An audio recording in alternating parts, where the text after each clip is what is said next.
குலசேகராழ்வார் திருவடிகளே சரணம்.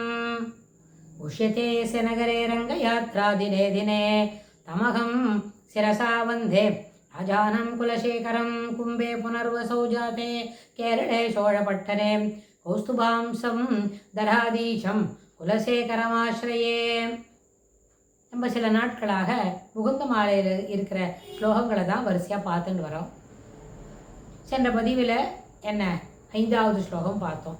ஆனால் இந்த முகுந்த மாலையில் ஒரு ஸ்லோகத்துக்கும் அந்த ஸ்லோகத்துக்கும் ஸ்லோகத்தை சொல்கிற ஆழ்வாருக்கும் அந்த பெருமாளுக்கும் முகுந்தனுக்கும் ஒரு கான்வர்சேஷன் மறைமுகமாக மனதளவில் கற்பனையாக அப்படின்னு எப்படி வச்சுட்டாலும் அதுபோல் பெருமாளுக்கும் ஆழ்வாருக்கும் ஒரு கான்வர்சேஷன் போகிறது. பெருமாள் இந்த கேள்வியை கேட்குறார், இந்த கேள்விக்கு பதில் இப்படி வருது, இல்லைன்னா ஆழ்வார் இது போல் ஒரு பதில் சொல்கிறார். இதை பார்த்தவொடனே பெருமாள் என்ன ஆழ்வீர் இப்படியெல்லாம் கேட்டாருது அப்படின்னு கேட்குறா போலவும் அதுக்கு அடுத்த வரியில் பதில் சொல்கிறா போலையும் இருக்கும். அதுபோல தான் முதல் ஸ்லோகத்தில் இதெல்லாம் கேட்டார், உன்னுடைய திருநாமங்களை தொடர்ந்து ஜபிப்பவனாக என்னை ஆக்கு அப்படின்னு கேட்டுண்டார். அதுக்கப்புறம் ஏன்னா தானே சொல்கிறேன் நீ எனக்கு துணை இருன்னு அப்படின்னு கேட்கல, நான் சொல்கிறவனா என்னை நீயே ஆக்கிடு அப்படின்னு கேட்டார்.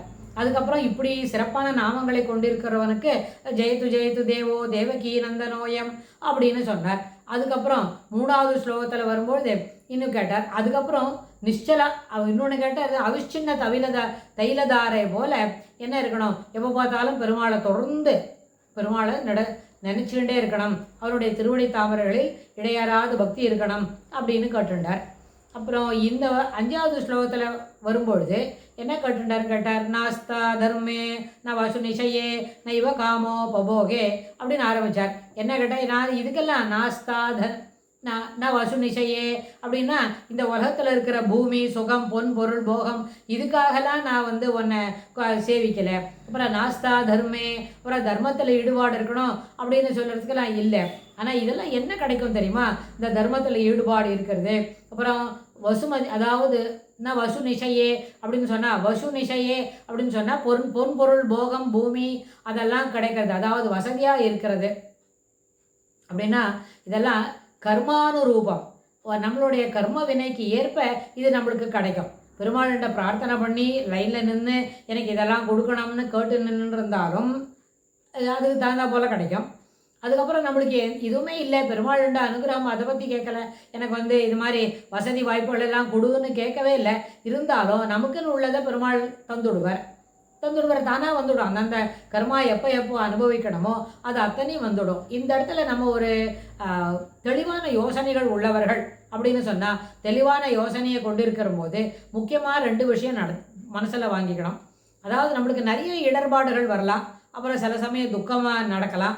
துக்கம் போயிட்டு அதுலேருந்து மீண்டு வரத்துக்குள்ளேயே மறுபடியும் சில இடர்பாடுகள் வரும். சில சமயத்தில் நம்ம எது ஆரம்பித்தாலும் அது எல்லாம் அப்படியே தொய்வாக போயிட்டே இருக்கும். ஒன்றும் இல்லை, கடைசி பட்சம் வீட்டில் இருக்கிற வாண்டாத சாமானெல்லாம் வெளியில் போட்டுட்டு சிறப்பாக எப்படி சொல்லணும்னா பழையன கழிதலும் புதியன புகுதலும் அப்படின்ற மாதிரி பழையன கழிதலும் புதியன புகுதல் அடுத்த ஒரு will give it a break to that. ஆனால் பழையன கழிதல் இருக்கணுமே, அதுக்கு வாண்டாதது எது நீ தேடி பார்த்து உட்காந்து அரை மணி செலவாக்கினா தானே அது வெளியில் போக முடியும். அப்படின்னா அந்த பழையன கழிதலுக்கு நம்ம கணிசமாக டைம் செலவாக்கணும் இல்லை, அந்த கணிசமாக செலவாக்குற டயத்துக்கே சாவகாசம் இல்லை. உட்காந்து அது போல் ஆரம்பிக்கவே முடியல, ஆரம்பித்த பிறகு தானே அது பாதியில் விட்டுடுறோம், நடுவில் அப்படியே எல்லாத்தையும் வீட்டில் எல்லாத்தையும் கலரி வச்சுட்டோம் அப்படின்னு சொன்னால் இது எல்லாமே செய்யறதுக்கு நம்மளுக்கு தொடர்ந்து என்ன வேணும், வாய்ப்புகள், நேரம் நேரமின்மை அப்படின்ற ஒரு பெரிய எக்ஸ்கியூஸ்குள்ளே இந்த பழையன கழிதலுக்கு வாய்ப்பே இல்லாத போகிறது. அப்போ என்னாச்சு, பழையன கழிதலுக்கு கூட ஈஸ்வர சித்தம் வேணும், நம்ம உழைக்கிற நேரம் அதுக்கு கருணை பண்ணோம், தோதுபட்டு வரணும். இது எல்லாத்தையும் யோசிக்கும் பொழுது இது எல்லாத்துக்குமே என்ன இருக்குது, ஈஸ்வருடைய சித்தம் பெருமாளுடைய அனுகிரகம் இருந்தால் தான் அது எல்லாமே கர்ம வினைப்பாக தான் இருக்கும். இன்றைக்கி இதெல்லாம் நம்ம இந்த குப்பையெல்லாம் கலரணும்னு இருந்தால் தான் நம்மளால் கலர முடியுமே தவிர இல்லாட்டா கலருவதற்கு இதெல்லாம் பழையன கழிதலும் அதற்கே வாய்ப்பு இல்லை. அதனால் பூர்வ கர்மானுரூபம், அதனால் அது வழியாக நடக்கும். ஆனால் எத்யத் பிரார்த்தியம், பெருமாளை நம்ம பிரார்த்தனை பண்ணுறோம் எதுக்குன்னு கேட்டால் என்ன கேட்குறாங்க, பெருமாள்டா அது எனக்கு இதெல்லாம் கொடுன்னு கேட்டால் என்ன எத் பிரார்த்தியா பகும பிரார்த்திதம் நைவ கர்மானுரூபம் அப்படின்னா தொத் பாதாம்போருக யுகதா நிச்சலா பக்தி ரஸ்து. இதுக்கெல்லாம் நான் கேட்கல தான். ஆனால் எதுக்கு கேட்டேன்? தொத் பாதாம்போருக யுககதா நிச்சலா பக்திரஸ்தோ. இது எதுக்காக கேட்டேன்னு கேட்டால், தொத் பாதாம்போர், தொத் பாதம் அப்படின்னு சொன்னால் எதில் நிற்கிற பெருமாளுடைய திருப்பாதங்கள், திருக்கமலபாதங்கள், திருக்கமலத்தை ஒத்த பாதங்கள், பாதாம்போருக யுககதா என்ன பண்ணிருக்கு? அது இருக்கிற ரெண்டு இருக்க யுகலம் அப்படின்னு சொன்னால் ரெண்டு, அது ரெண்டு நிறுத்திருக்க எதிர. அதில் எப்படி இருக்கணும்? நிச்சலா பக்திரஸ்து. போன ஸ்லோகத்தில் என்ன கேட்டார்? அவிச்சின்ன தைலதார போல என்ன பண்ணணும்? பெருமாளுடைய பக்தி இருக்கணும், அவருடைய திருவடிகளை இடைவிடாது சிந்தித்து கொண்டிருக்க வேண்டும் அப்படின்னு. அதே போல் இந்த 5வது ஸ்லோகத்தில் என்ன கேட்குறார்? யுககதா நிச்சலா பக்திரஸ்து. நிச்சலமான பக்தி, அதாவது அசஞ்சலம் அப்படின்னா டைவர்ஷன் இல்லை. இது வேறு ஏதான கிடைக்குமா? பெருமாளுடைய திருவடியை தொழாமல் வேறு ஏதான இன்னொரு இடத்துல போய் நம்ம கேட்டாக்க நம்ம கேட்டதெல்லாம் கிடைக்குமா அப்படின்னு சொல்லி அப்படி வேவரிங் மைண்டு, அலைவாய்கிற மனம் அப்படின்னு சொன்னால் அலைவாயிறது போல போய்கிட்டே இருக்குது. அடுத்தது. அதாவது rolling stone gather snow mass. எப்போவுமே எப்படி இருக்கணும்? ஒரு இடமா இருந்தால் தான் அது சிரமமாக இருக்க முடியும். அப்போது பெருமாளுடைய திருவடி தாமரைகளில் இடைவிடாது நிச்சலமான பக்தியை வளர்த்து கொள்ள வேண்டும். இதற்கு தான் நான் என்ன பண்ணுறேன்? உன்னை சேவிக்கிறேன் அப்படின்னு. அதுக்கு தான் என்ன சொல்கிறார்? நாஸ்தா தர்மே ந வசு நிஷையே நைவ காமோபோகே அப்படின்னு சொல்கிறார். இது எல்லாத்தையும் கேட்டுட்ட பிறகு கடைசியாக என்ன வேணுமா அவருக்கு? என்ன கேட்டுட்டார்? தொத் பாதாம்போருக யுககதா நிச்சலா பக்தி ரஸ்து. உன்னுடைய திருவடி தாமரைகளில், அதாவது 2 திருக்கமல பாதங்கள், தாமரையை ஒத்த திருக்கமல பாதங்கள், அந்த திருக்கமல பாதங்கள் தான் எனக்கு முழுவதுமாக துணை, அதுவே எனக்கு போக்கிடம். அது இல்லாமல் என்னால் இருக்கிறதுக்கு முடியாது அப்படின்ற மனப்பான்மையை எனக்கு கொடுக்கணும். அது உள்ள சிறப்பான எண்ண ஓட்டங்களை தரணும். இதற்கும் மேலாக என்ன நிச்சலா பக்திரஸ்து. அந்த திருவடி தாமரைகளுக்கு, அந்த திருவடி தாமரைகளிடத்தில் நிச்சலா எப்பொழுதும், அதாவது அசைக்க முடியாத பக்தி இருக்கணும். எப்படின்னு கேட்டால், இது எல்லாமே எல்லாருக்கும் தெரியும் தான், ஆனால் இதை நம்ம நடத்திக்கிறோமா அப்படின்னு கேட்டால் அது நம்மளுக்கு மறந்துடுறது. அதில் ஒரு ஈடுபாடு இல்லை. அங்கங்கே வேவரிங் மைண்டு இப்படி போயிட்டே இருக்கு. யார்கிட்ட போய் என்ன கேட்கலாம் அப்படின்னு. யார்கிட்டையும் எதுவும் கேட்கக்கூடாது. என்ன கேட்கணும்? நான் ஒரு சின்ன உதாரணம், ஒரு ட்ரைவியல் ரீசன் கொடுக்கணும். என்ன சொன்னால், நம்ம நம்மளுக்கு இந்த உலகத்தையே 3 உலகத்தையும் உண்டு உமிழ்ந்து என்ன ஆக்கி அழித்து அப்படின்னு சொல்கிற மாதிரி 3 விதமான காரியங்களையும் சிறப்பாக செய்து என்ன மேலான விதத்தில் இந்த உலகத்தை காப்பாற்றின்னு இருக்கார் பெருமாள். அப்படின்னா நம்மளுக்கு ஏதான ஓணுமென்னா எது நிறைய ஓணும். வாழ்க்கை என்ன சொன்னால், இந்த மானிட பிறவியில் அரிதறிது மானிடராய் பிறத்தல் அரிது, கூன் கூருடு செவிடு இல்லாமல் பிறத்தல் அரிதினும் அரிது அப்படின்னு ஔவையார் சொன்னார் இல்லையா? அதுபோல் பார்க்கும்பொழுது இந்த அரிதான மானிட பிறவியில் நம்மளுக்கு என்ன உபாதைகள் இருந்தாலும், என்ன குறைபாடுகள் இருந்தாலும் அதை நிவர்த்தி செய்து கொள்ள வேண்டும். அதிலிருந்து மீண்டு வெளிவர வேண்டும். சில சமயத்தில் குறைபாடு இருக்கும், அதுலேருந்து நிவர்த்தி பண்ணிக்கவே முடியாது. அந்த குறையோடு கூடவே இருந்து வாழ்க்கையை நடத்தி செல்வதற்கு நாம் தயாராக இருக்க வேண்டும். அது என்ன? சில சமயத்தில் பிறப்பிலேயே சில குறைபாடுகள் இருக்கும். சில சமயத்தில் கொஞ்சம் வளர்ந்த பிறகு சில குறைபாடுகள் ஏற்பட்டுவிடும். சில சமயத்தில் இன்னும் வளர்ந்து ஒரு 50 வயசு தாண்டும்போது சில குறைபாடுகள் வரும். அப்படின்னா இவை அத்தனையும் என்ன பண்ணணும்? அந்த குறைபாடுகளுடனே இருந்து we should learn to live with this troubles, we should learn to live with this problems அப்படின்னு நம்ம சொல்கிறோம் இல்லையா? இதுபோல் இதில் இருக்கிறத தொடர்ந்து இந்த இடர்பாடுகளுடனேவே இருந்து கொள்வதற்கு தெரிந்து கொள்ள வேண்டும். அப்படி இருக்கும். சில சமயம் இந்த வயசில் வரக்கூடிய இந்த இடர்பாடுகளிலிருந்து வெளியில் வர தெரியல, இதை வர்றதுக்கு வாய்ப்பில்லை. You should continue to be with this. இதை என்ன தெரியுமா சொல்லுவா? You should learn to live with this அப்படின்னு சொல்லுவாங்கன்னு வைங்க. அதுபோல் சொல்கிறதெல்லாம் எடுத்துட்டாலும் இதற்கு என்ன பண்ணணும்? இறைவனுடைய துணை அத்தியாவசியம். அவரிடத்திலேயே அதை கேட்டு வர வேண்டும். நீ என்ன பண்ண? நிச்சலனமான பக்தி இருக்கணும். இந்த இடர்பாடுகளிலிருந்து என் மனம் வெளியில் தங்களுடைய திருவடிகளையே இப்போ நிச்சலனமான நினைவுகளை கொண்டு இருக்க வேண்டும். நிச்சலனம் அப்படின்னு சொன்னால், சலனம் அப்படின்னு சொன்னால் என்ன?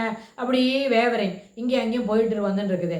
நிச்சலனம் என்று சொன்னால் வேவரிங் இல்லாமல் ஒருமுகத்தோடு ஃபோக்கஸிங் மைண்டு சொல்கிறோம் இல்லையா? அந்த ஃபோக்கஸிங் மைண்டோடு கூட இறைவனுடைய திருவடி தாமரைகளில் நம்முடைய எண்ண ஓட்டங்கள் எப்பொழுதும் நிறைந்திருக்க வேண்டும். மேலும் இந்த எண்ண ஓட்டங்களில் இருக்கக்கூடிய வேவரிங் மைண்ட் இருக்கே, அதாவது இப்படி அப்படி போயிட்டே இருக்கேன், அதுபோல் இல்லாமல் இருக்கணும். ஏன்னா இதுதான் சிறப்பான முகுந்தன் அப்படின்னு நினச்சிக்கிறோம் இல்லையா? அந்த முகுந்தன் மோட்சப்பிரதனான முகுந்தனை நினைக்கும் பொழுது அதற்கு இதுதான் சரியான தீர்வு. ஆனால் சாதாரணமாக சொல்லணும்னா நம்மாத்தில் இருக்கோம், நம்மக்கிட்ட நிறைய தளிகைலாம் பண்ணியிருக்கோம், விதவிதமான ஸ்நாக்ஸ் எல்லாம் பண்ணியிருக்கோம், முறுக்கு பக்கோடாலாம் பண்ணியிருக்கோம் வைங்க.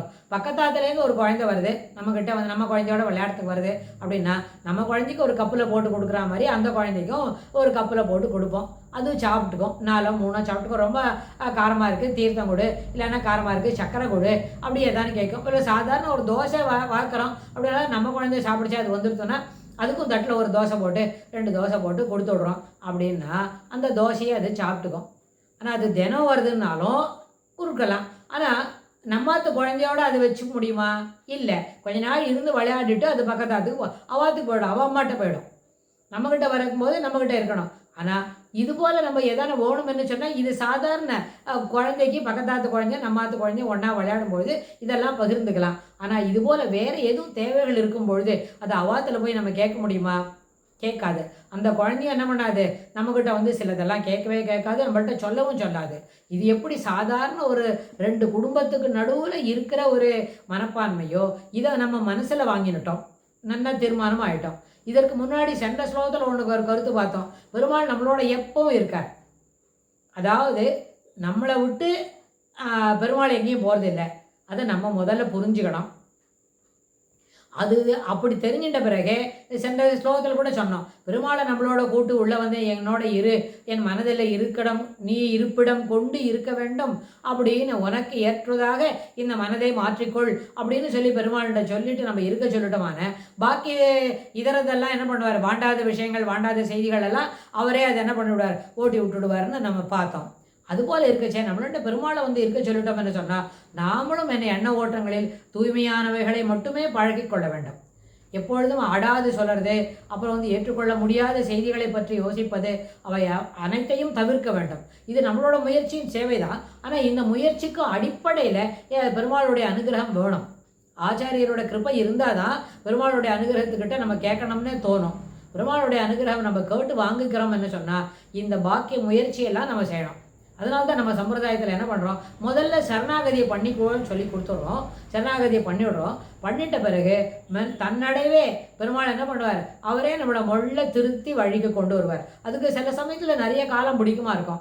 நாம் மட்டுமே முயற்சி பண்ணுறதானா நிறைய காலம் பிடிக்கும். ஆனால் பெருமாளுடைய சங்கல்பம் இருக்குது, அவருடைய என்ன இருக்குது, இசைவு இருக்கிறது அப்படின்னு சொன்னால் அந்த வியக்தியை கூடிய சீக்கிரத்தில் நம்மளாம் முயற்சி செய்தால் ஒரு 25 வருஷம் ஆகும்னு வைக்கலாம். அப்படின்னா பெருமாளுடைய முயற்சி செய்யும்பொழுது அந்த வியக்தியை ஒரு 2 வருஷத்துக்குள்ளேயே 2 அல்லது 3 வருடத்திற்குள்ளேயே அந்த வியக்தியை என்ன பண்ண முடியும், நேரப்படுத்திவிட முடியும். படுத்து விடுவார், அவரே நேரப்படுத்தி. ஏன்னா அது அவருடைய சொத்து. அவர் நேரப்படுத்தினா தான் அவருடைய இடத்துக்கு இது அழிச்சன் போக முடியும். நாளைக்கே அழிச்சன் போக மாட்டார். இப்போ அவுத்து வச்சிருக்கிற அந்த மூட்டையில் இருக்கிற கர்மாவை நல்லபடியாக அனுபவித்து கலைந்தா பிறகு தான் அதை கூட்டின்னு போவார். ஸோ இந்த விஷயங்கள் எல்லாம் மனசில் வச்சுட்டு தான் ஆழ்வார் என்ன சொல்கிறார், எத் எத் எத் பதாம்போருக யுகதா நிச்சலா பக்தி ரஸ்து. இதை மாதிரி உன்னுடைய திருவடி தாமரைகளில் அசைக்க முடியாத பக்தி எனக்கு கொடுத்தியான பாக்கியெல்லாம் எனக்கு பூர்வகரமான ரூபம். ஏற்கனவே முன் ஜென்மத்தில் செய்த கர்மாவுக்கு அடிப்படையில் எனக்கு வசதிகளோ வாய்ப்புகளோ இல்லை வசதி குறைவோ அப்புறம் வந்து வாய்ப்புகளே இல்லாமல் இருப்பதோ இவை அனைத்தும் ஏற்பட்டுவிடும். ஆனால் உன்னுடைய திருவடி தாமரைகளில் இடைவிடாத பக்தி இருக்கணும், நிச்சலனமான பக்தி இருந்ததுன்னு சொன்னாக்க இதெல்லாம் அனுபவிக்கிற கஷ்டம் இருக்கே, அதாவது பூர்வகரமான ரூபமில் இருக்கிற சில சமயத்தில் துன்பத்தை தரக்கூடிய நிகழ்வுகள் ஏற்படும் இல்லவா, அப்படின்னு வரும்போது அதையும் எதிர்கொண்டு என்ன தைரியத்தோட சமாளிச்சுட்டு it is a passing cloud அப்படின்னு மனசில் வாங்கிட்டு எப்படி நகர்ந்து போகிறோமோ அதுபோல் இவை எல்லாமே என்ன கடந்து போம் அப்படின்ற மனப்பான்மையில் நம்மளால் அதை எதிர்கொள்ள முடியும். அதனால தான் ஆழ்வார் என்ன கேட்குறார், ரொம்ப தைரியமாக பதாம்போருக அப்படின்னு ஆரம்பித்து நிச்சலா பக்தி ரஸ்து, உங்களுடைய திருவடி தாமரைகளில் தாமரையை ஒத்த 2 திருவடி தாமரைகளில் எனக்கு எப்பொழுதும் நிச்சலனமான பக்தி இருக்க வேண்டும் அப்படின்னு கேட்டுக்கிறார். இந்த ஸ்லோகத்தில் இன்னும் விரிவாக என்ன சொல்கிறாருன்னு அடுத்த பதிவில் பார்க்கலாம். ஸ்ரீ குலசேகர ஆழ்வார் திருவடிகளே சரணம். ஸ்ரீ கிருஷ்ணாய துப்யம் நமஹ.